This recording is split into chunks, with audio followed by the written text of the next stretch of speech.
aid, including $1.5 billion in funding and nearly 2,000 National Guard members, and the use of state-owned sites for shelters.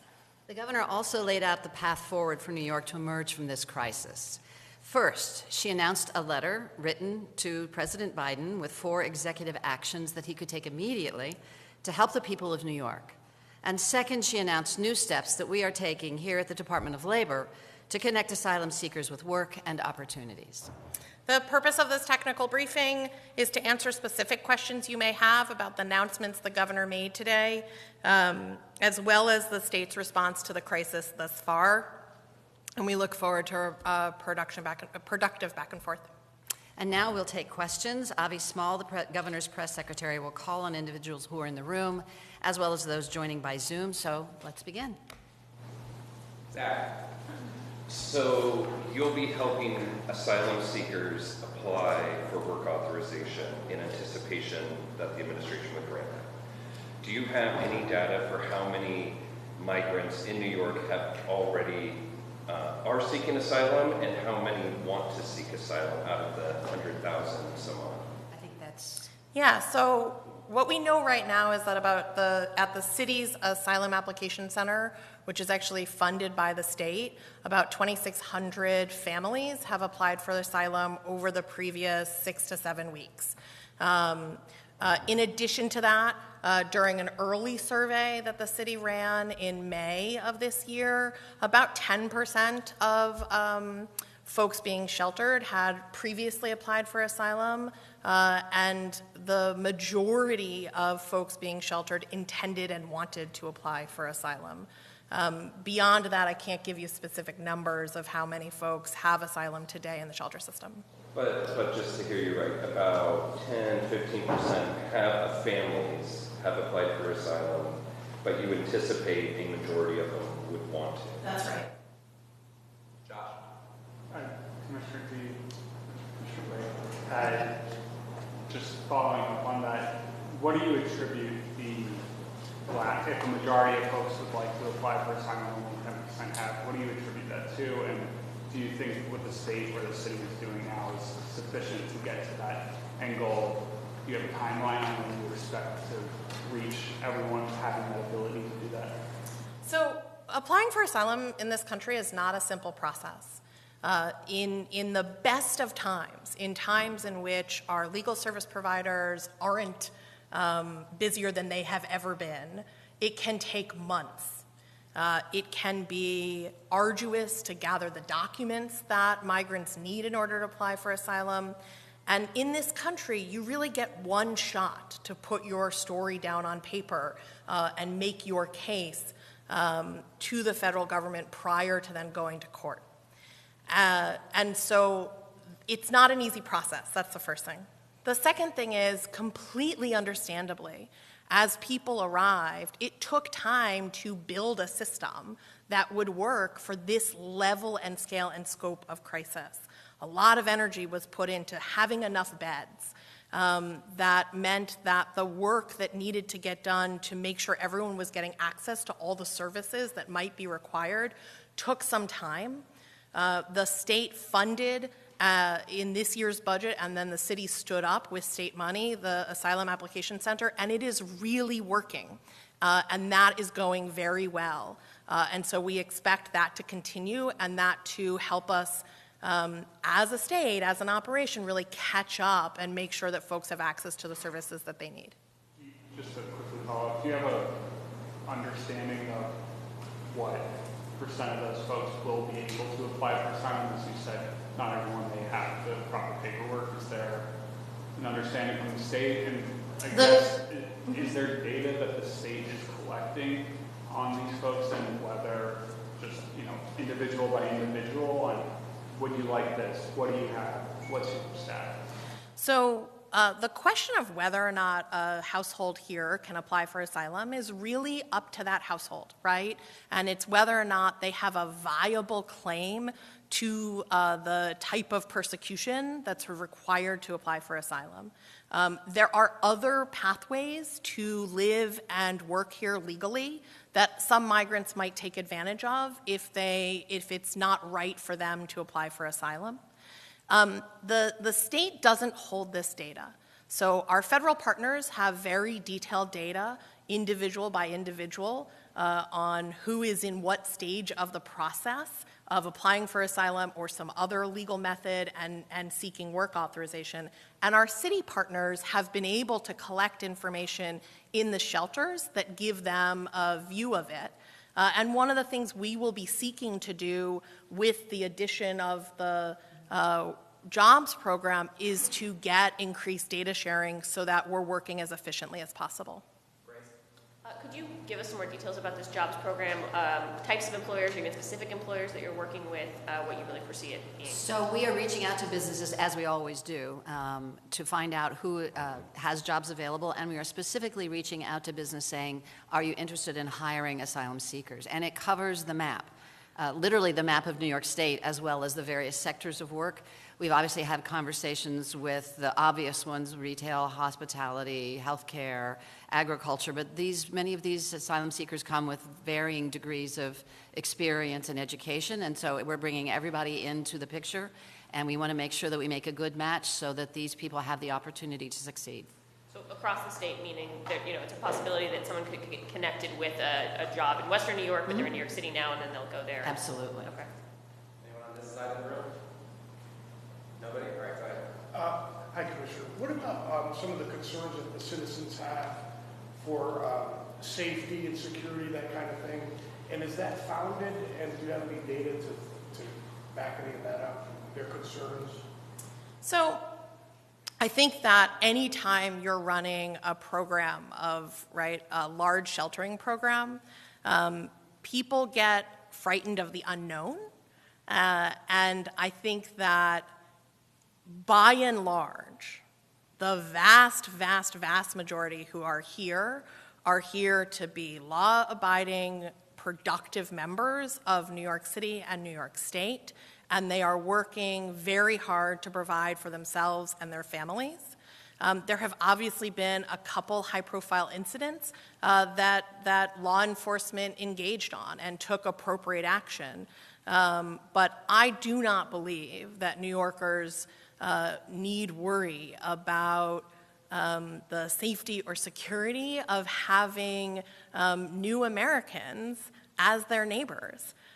We have a long tradition of welcoming people here, and that will continue.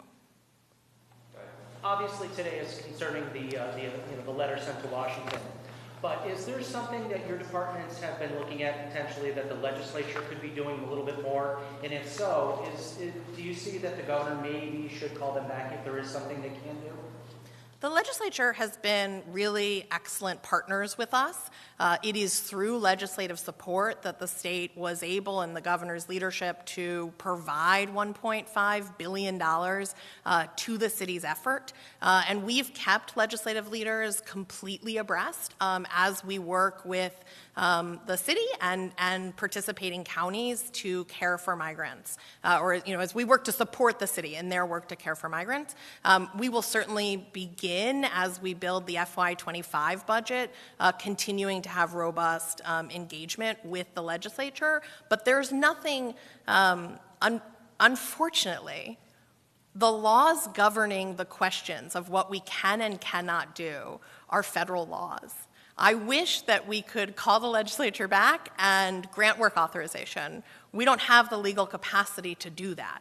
And so at this point, we're looking forward to a productive session, including discussions about what New York City will need from the state in next year's budget.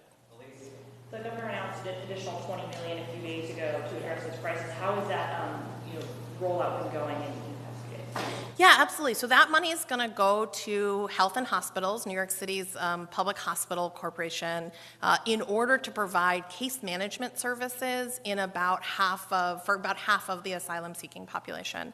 And those services are really going to be targeted at helping people move to independent living, right?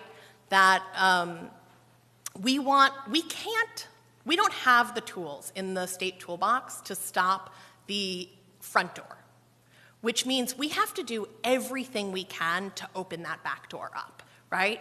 If we can't slow the flow of people to New York City, we want to make sure that we limit the time that they have to be in shelter. That will both reduce the shelter population, it will help take pressure off of the city's operations, and it's good for people, right? And so case management services will be directed to identify those migrants who don't have barriers to leave the shelter system, right, and who can leave with just a little bit of help. To identify migrants who might have one or two barriers to leave the shelter system, but they are barriers that we can, as a government, overcome. And then to identify those migrant households that have significant barriers to leave. And by doing that, we'll be able to focus attention to help people exit faster. Great. We're going to move over to our Zoom friends in the back. So Matt's going to call on some folks via VOD. Our first question comes from Joaquin Torres from Univision. Joaquin, please unmute your microphone.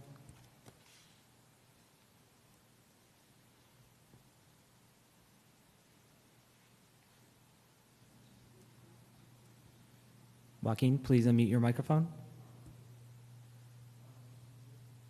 All right, let's have John go while we wait for the pack in the back. Okay? I'm sorry, hold on, John. Just tell everybody on the Zoom if they can hear. Type their questions in the chat so we can ask them if the audio doesn't work. I apologize if this was addressed earlier when I walked in. This request comes at a time where the Hochul administration is negotiating a lease for Floyd Bennett Field. Does that complicate these negotiations in any way, the fact that kind of this escalation with the White House now? And what are the status of those negotiations at this moment? The negotiations are going well on Floyd Bennett Field, and we are working out the final details of use of that federal space to meet all of the existing regs and policies of the federal government, but still be able to get the use that the city needs. I don't think that this complicates that at all. I think that it can be really important to be very explicit and direct about what we need so that everyone can get creative in times of crises to deliver on that. So I don't expect this to complicate the negotiations. Does the request come with a specific dollar amount tied to it? No. The request today comes with areas where we believe that the federal government can be more helpful. For example, the city's shelter system obviously is overwhelmed. One reason for that, the primary reason, is the increase in migrants. But we have a lot of homeless New Yorkers and homeless New York families who, if we had additional access to Section 8 vouchers, could move out and live in permanent housing. That would be better for them, it would be better for the city, it would be better for everyone. The federal government could provide us additional Section 8 vouchers. That's not directly addressing migrants coming, but it would help us manage this crisis. There are similar things like that at HHS, at the Department of Education, and across the federal government, and that's what today's letter is about. All right, let's try Joaquin again over Zoom. Joaquin, please unmute your microphone. Okay, can you hear me there? Perfect. We've got you. So, okay, thank you. Two questions. The first one, Mayor Adams was requesting last week that Governor Hochul make an executive order to ban different counties to not accepting immigrants. So that's the first question. So right now, Governor has abandoned that idea. And the second, explain a little bit more this connection between employers and immigrants, like how before getting the permit, you're going to connect immigrants with the possible employers.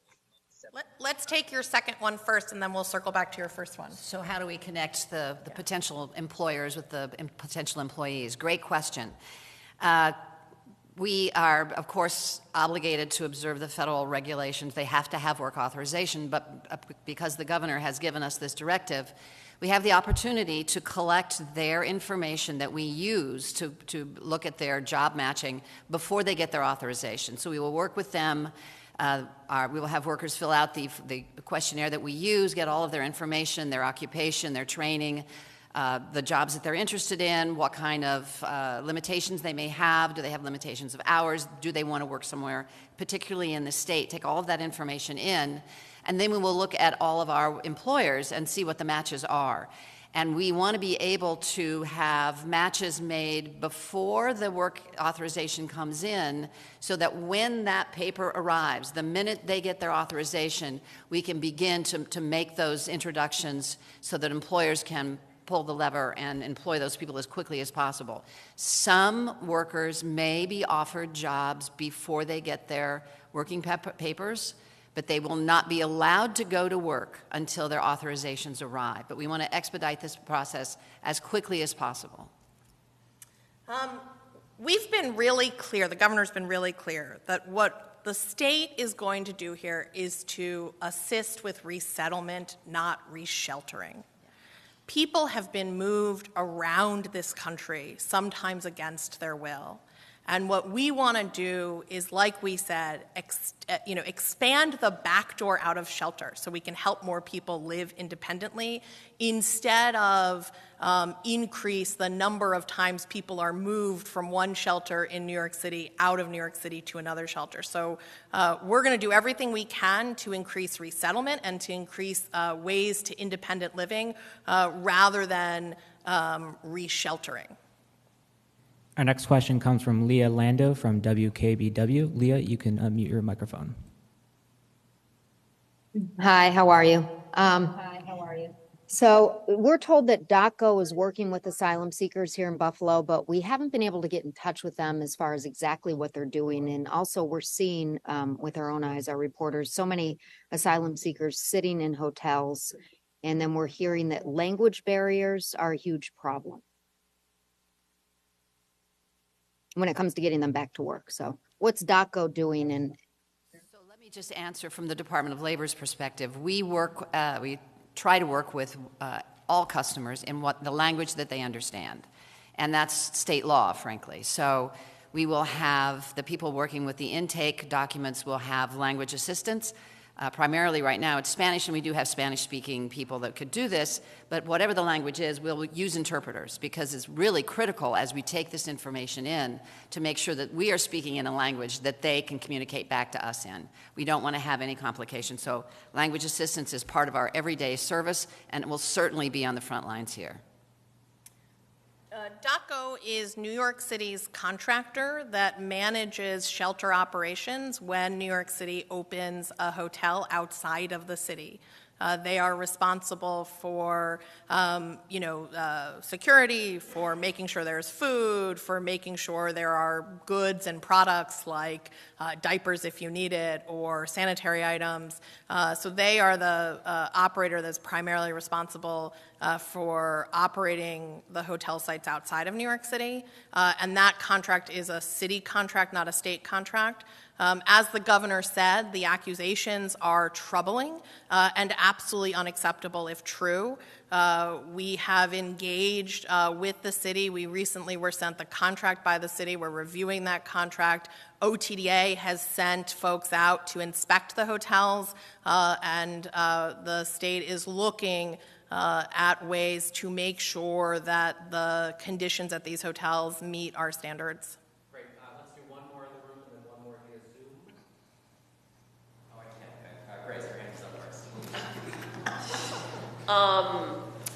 This is not the first time the governor has requested assistance from the Biden administration. I'm curious what you've heard from the Biden administration about previous requests to expedite work permits. What can you share with us? I'm not going to share private conversations that we're having, but what I can tell you is that we talk to the federal government every single day at this point. I think that they share our values in terms of trying to expedite folks' ability to get to independent living. And we are going to continue to push them very hard on specific ways that we believe that they can speed work authorization, including things like temporary protective status, particularly for Venezuelans, and humanitarian parole. Slowing this down for them. That is a question you have to ask them. All right, one more via Zoom. Our last question comes from Josh McClintock from 13 WHAM. Josh, you can unmute your microphone. Hello, yes. I have a question from 13 WHAM. So Monroe County Executive Adam Bello recently brought in the National Guard to some surprise of people. So what would be the role of the National Guard moving forward, if any, especially with the reimbursement potentially of the National Guard costs mentioned in Governor Hochul's open letter? We have nearly 2,000 National Guard deployed to assist at the shelters. We began to deploy the National Guard in the fall of 2022 to assist in New York City, and we've only increased our numbers since then. In the city, the National Guard fully manages about 50 shelter locations that are sheltering migrants, both families with children and single adults. They do all of the work that any shelter operator would do at those locations. At the upstate hotel shelters in Erie County and Monroe County, those were the two county executives that requested the National Guard. They are there to increase the state's presence, to assist with logistics and operations, and to make sure that we understand and we have people on the ground letting us know how those sites are running and making sure that they're running appropriately.